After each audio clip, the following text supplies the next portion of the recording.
Hey, this is Dave DeCamp from antiwar.com, and this is anti-war news for Tuesday, November 1st, 2022. First story at the top of antiwar.com today. The U.S. military is conducting weapons inspections inside Ukraine. So, a Pentagon official told reporters on Monday that U.S. military personnel have recently begun on site inspections of U.S. provided weapons inside Ukraine. And this confirms that there is a small U.S. military presence on the ground in the country. So this Pentagon official told reporters, quote, U.S. personnel have recently resumed on-site inspections to assess weapon stocks in country whenever and wherever the security conditions allow, end quote. So the way this came from a Pentagon official who spoke on the condition of anonymity, an unnamed official, but it was an official Pentagon press briefing, and you could find it if you go to defense.gov. The official said that the return of a defense attaché and the Office of Defense Cooperation personnel to Ukraine has enabled these weapons inspections. So, both the defense attaché and the Office of Defense Cooperation personnel are based at the U.S. Embassy in Kiev. So, defense attachés are military officers, U.S. military officers that are stationed at U.S. embassies around the world. And they're there to represent the Pentagon's interests in the country. And the Ukrainian government said back in August that the U.S. defense attaché arrived, Brigadier General Garrick M. Harmon. And they said he arrived in August. So I remember when that happened, and it was interesting because it was actually a response to this CBS documentary on military aid to Ukraine. They quoted an NGO official, the head of an NGO, who said only 30 to 40% of the weapons are making it to the front lines. Ukraine pressured CBS and they removed the documentary. And then Ukraine said, oh, there's more oversight. We got the defense attache has showed up. And that was the only mention I saw of this military official going to Ukraine. And I remember, in my mind that suggested that it's more of a military presence because a defense attaché must come with other, little security force. So it's a U.S. military presence on the ground. I asked the Pentagon about it, if they could confirm it. And this is back in August. And they just gave me some response defining what a defense attaché said and wouldn't answer my follow-up questions. So they wouldn't answer. And then I haven't seen that anywhere else until, I might have missed it. I'm sure there's been other talk of this, but I haven't seen it until Monday. So anyway, and then there's this other department, the Office of Defense Cooperation. It's another Pentagon representation at the embassy. And according to the U.S. Embassy in Kiev's website, this office, quote, partners with Ukraine's Ministry of Defense and Armed Forces to provide military equipment, training, familiarization events, and educational opportunities in order to support the modernization of Ukraine's military and bilateral foreign policy objectives while engaging at the tactical, operational, and strategic levels, end quote. So that description sounds like they're pretty intimately involved with Ukraine's military. And this Pentagon official didn't offer details about where the inspections are taking place, didn't say how many troops or military personnel are actually on the ground.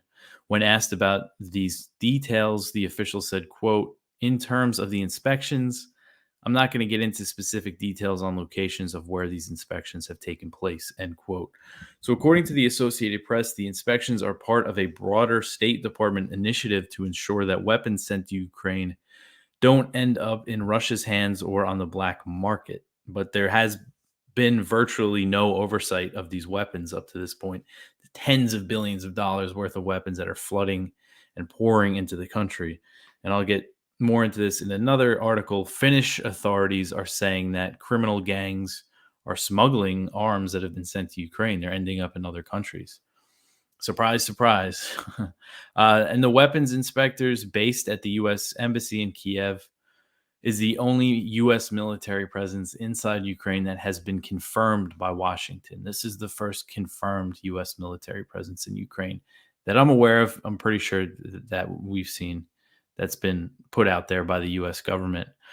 And it demonstrates the U.S.'s growing involvement in the war, mission creep, how they're getting more involved. They said that they just recently, the way the official put it, resumed these inspections. And I assume that he means they were doing similar things before Russia invaded because the U.S. was giving Ukraine military aid, not nearly as much as it is now, but anyway, but The Intercept did recently report that there are U.S. Special Operations Forces and CIA personnel also inside Ukraine, but the U.S. has not officially acknowledged that covert campaign. And another thing, members of Congress, I remember back in July, we're calling for to send U.S. military advisors to oversee weapons transfers, to inspect weapons, and it seems like they got their wish. And I mean, infamously, the U.S. war in Vietnam started with the deployment of military advisors. So who knows where this could end up going? It's just not a good sign.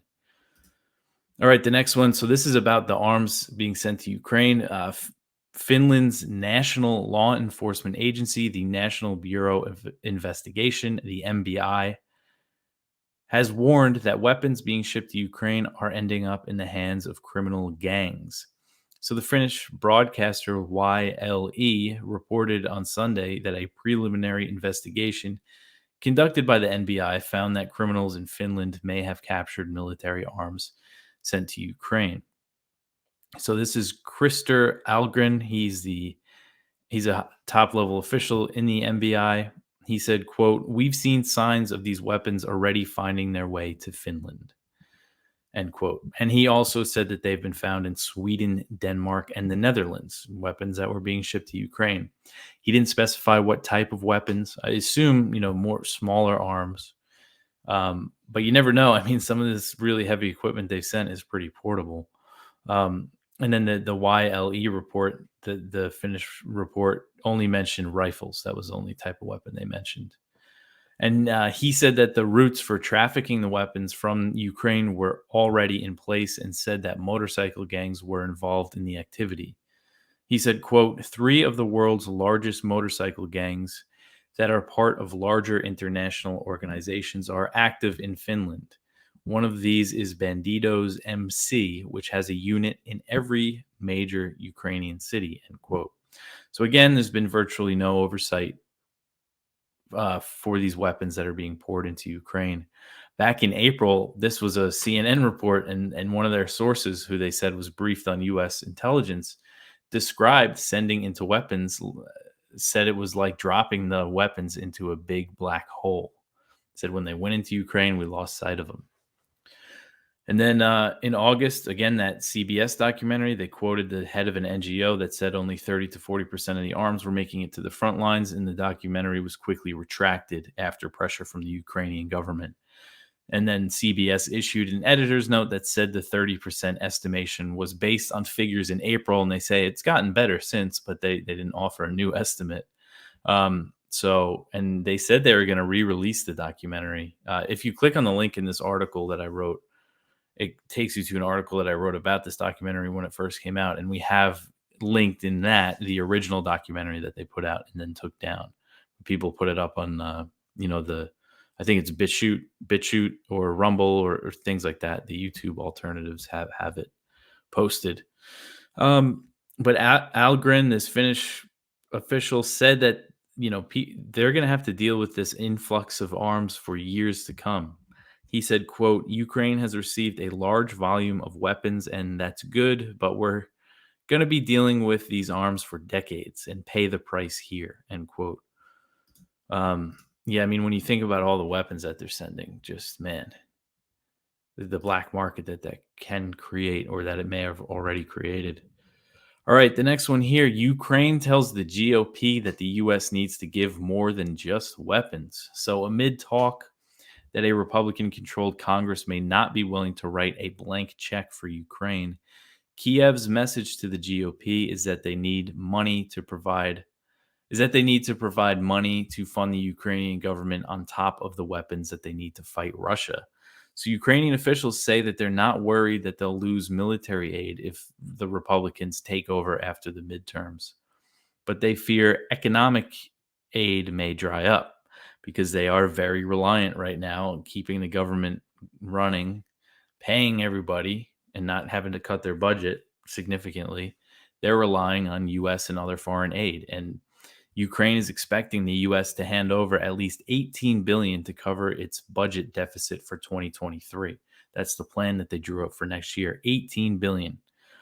So Daniel Vajdic, he is a lobbyist for the Ukrainian government. He told Politico that Ukraine, they expect to receive even more robust weapons from Republicans, but they are worried about this budgetary aid.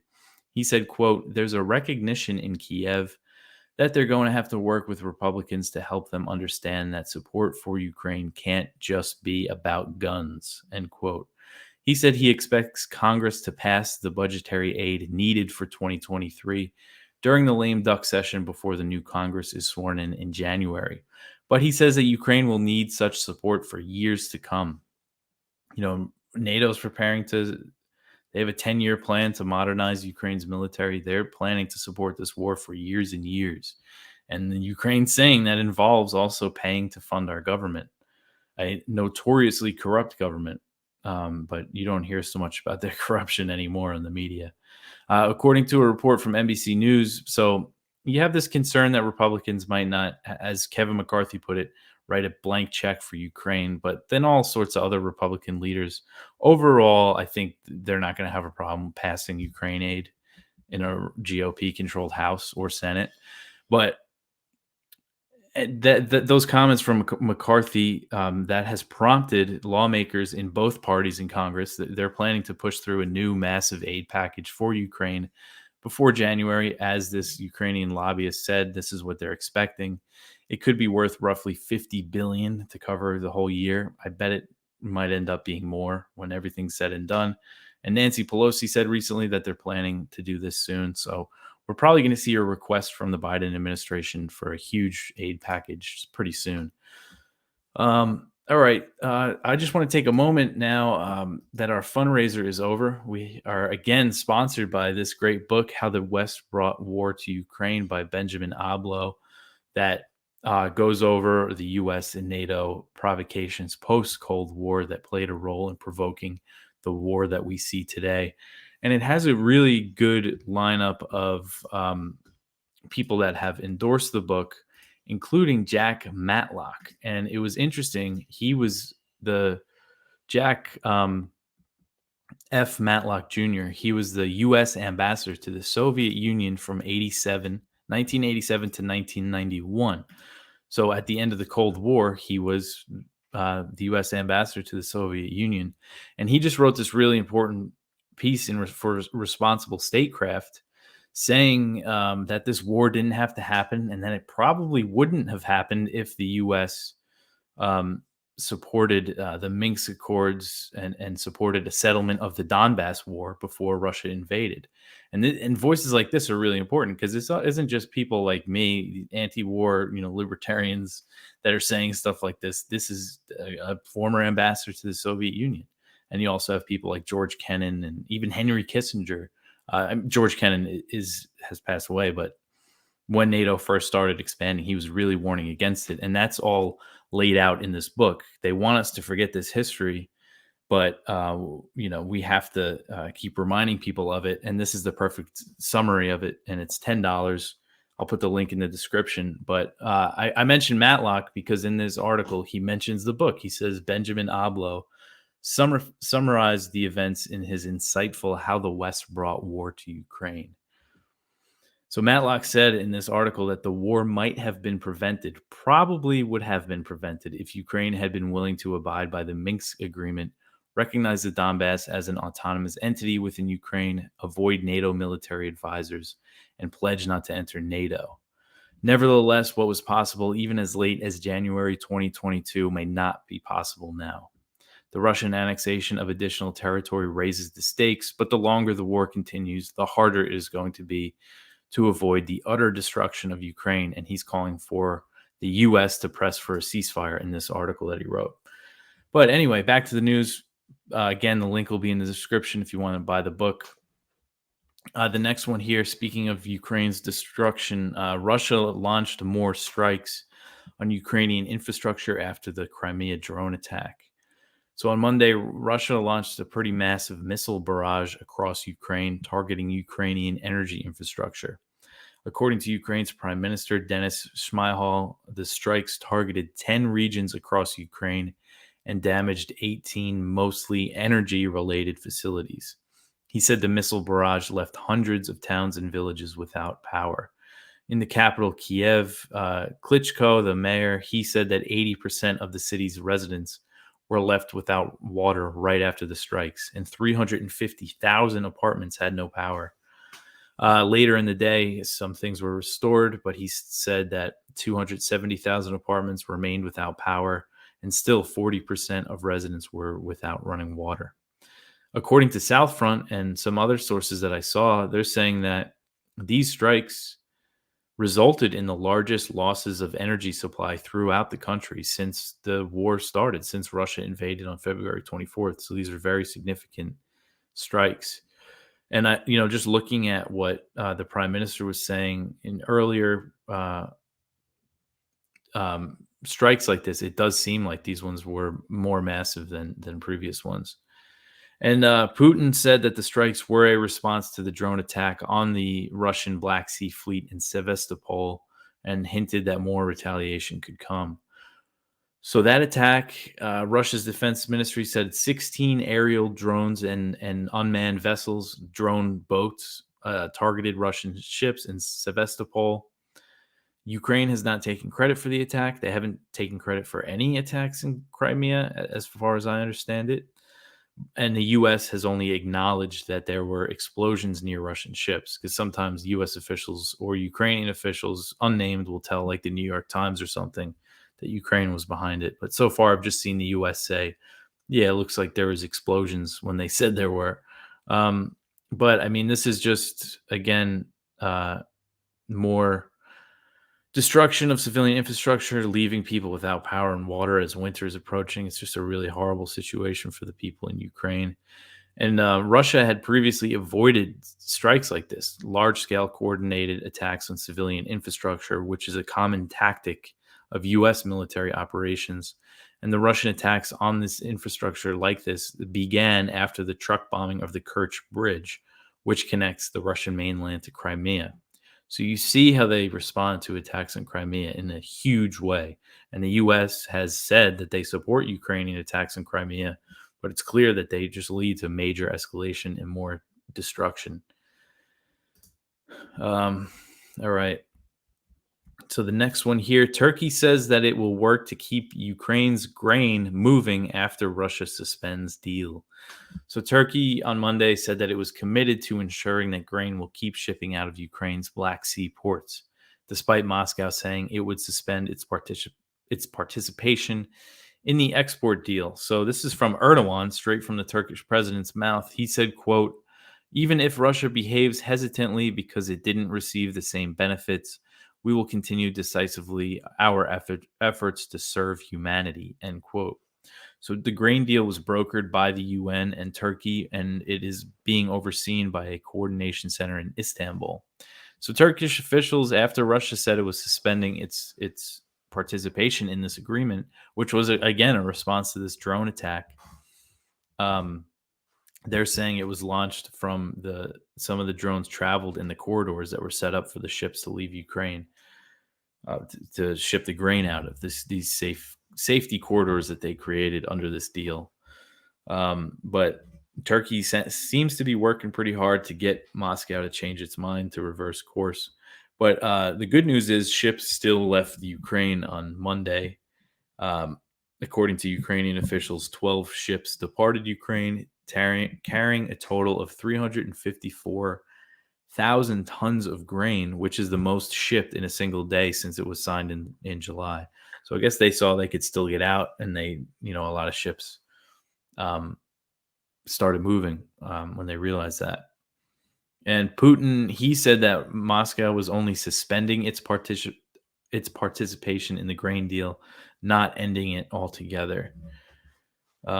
So we'll see where this goes. And again, the deal is set to expire in November 21st, I believe. And Russia was kind of hinting that they might not extend it, because they're saying that the West didn't live up to its end of the deal, which was to facilitate Russian fertilizer and grain exports, because sanctions are impeding those. Even though there's exemptions, it still causes delays and stuff. All right. So the next one here, Biden's Iran envoy says that the U.S. will not waste its time on the Iran nuclear deal talks. So this is Robert Malley, and he is President Biden's. He's supposed to be this great diplomat, but he said the U.S. is not going to waste its time on talks with Iran to revive the nuclear deal, and said that the U.S. would use a military option as a last resort against Iran. So here he is threatening Iran. So negotiations between the U.S. on the nuclear deal, which is known as the JCPOA, have been stalled since early September. The Biden administration has not officially said that it's done with the talks, but Malley's comments are the surest sign that diplomacy between Washington and Tehran is dead. Malley echoed other administration officials and said that the JCPOA is not our focus right now, and that the U.S. is going to focus on other issues with respect to Iran, including supporting protesters inside the country. So there's no sign at this point that Iran is working to develop a nuclear weapon. Nothing has changed on that front. But Malley still threatened that the U.S. would use military action as a last resort to prevent Iran from doing so. He said, quote, "We will use other tools and in a last resort, a military option if necessary to stop Iran from acquiring a nuclear weapon," end quote. So Iran still, their official policies that there's a religious edict known as a fatwa against developing weapons of mass destruction, nuclear weapons. This has been a policy in place for a long time, and they've been slowly increasing their nuclear activity since the U.S. withdrew from the JCPOA. Actually, they waited a whole year to start doing that because they gave the Europeans a chance to offset the U.S. sanctions. And then they started slowly increasing the activity. And as the U.S. started just throwing more sanctions on them, and Israel carrying out all these covert attacks inside Iran, assassinations, blowing up nuclear facilities, Iran has responded to that by increasing uranium enrichment and steps like that. But still, there's no sign that they're trying to make a bomb. And I would tell you if I thought there was, but I have not seen any sign of that. But still, I mean, you just see threats like this. This isn't the reason why the military option wasn't the headline, is because U.S. officials have said this. Blinken has said this. President Biden has said this. I think really the news here is that it's kind of an official, yeah, we're done with the talks, no diplomacy. And of course, the U.S. has accused Iran of making extraneous demands, as they call it, during the negotiations. But it's just important to note that the Biden administration, when they came in, they could have just lifted all the sanctions Trump put on, and that would have automatically put Iran back into the nuclear deal. That's what Iran said. They would have brought their nuclear program back into the JCPOA limits. But instead, they refused, and the negotiations were about negotiating what sanctions the U.S. would lift. What would be enough sanctions really for Iran? Iran made a lot of concessions, and it seemed like they made some demands in the last round that might just not have been acceptable to the Biden administration, and it didn't work out. And Biden definitely doesn't have the political will to do it. He would come under a lot of pressure if he did. So yeah, there's just no sign, and they keep throwing sanctions on Iran. I mean, there's no sign that Iran's going to that they're going to lift sanctions on Iran. I mean, anytime soon, especially if Republicans win. Okay, so speaking of midterms and Republicans and all that stuff, we just put up this article from the South China Morning Post that says the U.S.'s hardline policy on China is likely to hold no matter who wins the midterm elections. And I think that they are right about this because, the Republicans have made being tough on China kind of their thing, but Democrats are really catching up. And as this article says, a House victory by Republicans would likely pressure the Biden administration to adopt an even more aggressive stance against Beijing. A big part of their talking points is that the Democrats and Biden are soft on China. But it's interesting watching some debates. I haven't watched many, but I've noticed Democrats going after Republicans, accusing them of being soft on China. including in the Fetterman Oz debate, the Pennsylvania Senate debate. Fetterman, the Democrat, said when asked what was the biggest foreign threat, he said China, and he said Oz is soft on China because he has products that are made there. So it's just interesting to see Democrats now, and actually Biden had an ad when he was running for president that said Donald Trump rolled over for the Chinese government when COVID first hit, and didn't shut down travel soon enough. So like they're just both very hawkish on China, and this steps to support Taiwan and decouple economically are going to continue and could accelerate even more if Republicans come in. Okay, the next one is from Kyle Anzalone. The U.S. and South Korea begin massive aerial war games. So Washington and Seoul's advanced warplanes kicked off 5 days of around-the-clock military exercises on Sunday. North Korea slammed the war games and suggested it would deliver a more powerful response. So this is the Vigilant Storm war games that the U.S. and South Korea are holding, and it's the largest ever version of these drills, and this comes at a time of really high tensions. So the aerial drills include nearly 100 American warplanes that will join 140 South Korean aircraft and an Australian refueling tanker. So it's just a massive drill, and it's around the clock, 24 hours. They're going to be simulating war with North Korea, and that's what North Korea is saying. And this comes as there's all these missile tests from North Korea, the U.S. and South Korea doing their war games, tit for tat. Tensions are just really high. And again, no sign that they're going to ease anytime soon, unfortunately. The last story that we have in the news section here is a pretty big one from The Intercept. And it's leaked documents outline the Department of Homeland Security's plans to police disinformation. So this is a really long article, and I read it earlier in the day, but I don't think I could really give a proper summary of it for you. You should really go check it out. But really, the big takeaway is that the Department of Homeland Security has been in contact with Twitter and Facebook, and they telling them like what they should take down. And one of the things that they wanted for them to censor was related to the Afghanistan withdrawal. When it comes to foreign policy and some other topics.